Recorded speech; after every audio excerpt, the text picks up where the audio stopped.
ملعون وسیم رضوی پر عصمت ریزی کا الزام عائد، گستاخ کے ڈرائیور کی بیوی پولیس سے رجوع۔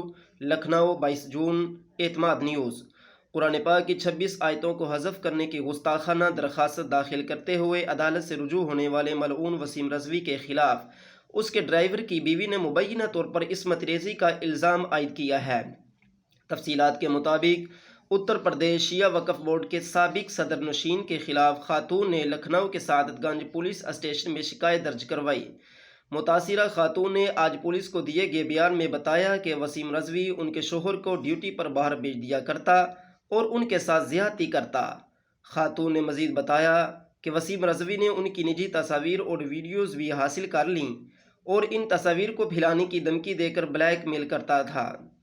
خاتون نے یہ بھی بتایا کہ جب انہوں نے پولیس سے رجوع ہونے کا ارادہ ظاہر کیا تو ملزم نے انہیں برہنہ کر کے بری طرح زد و کوب کیا، حالانکہ اس وقت متاثرہ کے معصوم بچے وہاں موجود تھے جو اپنی ماں کو مار کھاتا ہوا دیکھ کر برداشت سے باہر ہو گئے اور انہوں نے ہاتھ پاؤں پکڑ کر وسیم رضوی کو روکنے کی کوشش کی، تاہم وہ نہیں روکا۔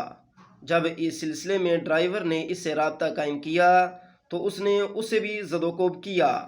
خاتون کے مطابق وسیم رضوی نے نہ صرف انہیں جنسی طور پر ہراساں کیا بلکہ اس سلسلے میں پولیس سے رجوع ہونے کا ارادہ ظاہر کرنے پر راتوں رات زبردستی ان کا مکان خالی کروا دیا اور بستی میں دوبارہ نظر آنے پر جان سے مار دینے کی دھمکی دی۔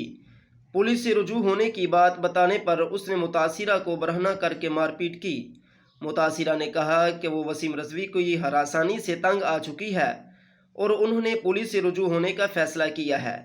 متاثرہ کے شوہر نے الزام عائد کیا کہ وسیم رضوی نشہ آور ادویات کا استعمال کرتا ہے اور اس نے کئی خواتین کے ساتھ اس طرح کی شرمناک حرکت کی ہیں۔ اس دوران وسیم رضوی نے میڈیا کے بعض نمائندوں سے بات چیت کرتے ہوئے ان الزامات کی تردید کی۔ لعنت اللہ علی الیہود والنصارى والمشرکین وتعلیمہم وتہذیبہم واتباعہم۔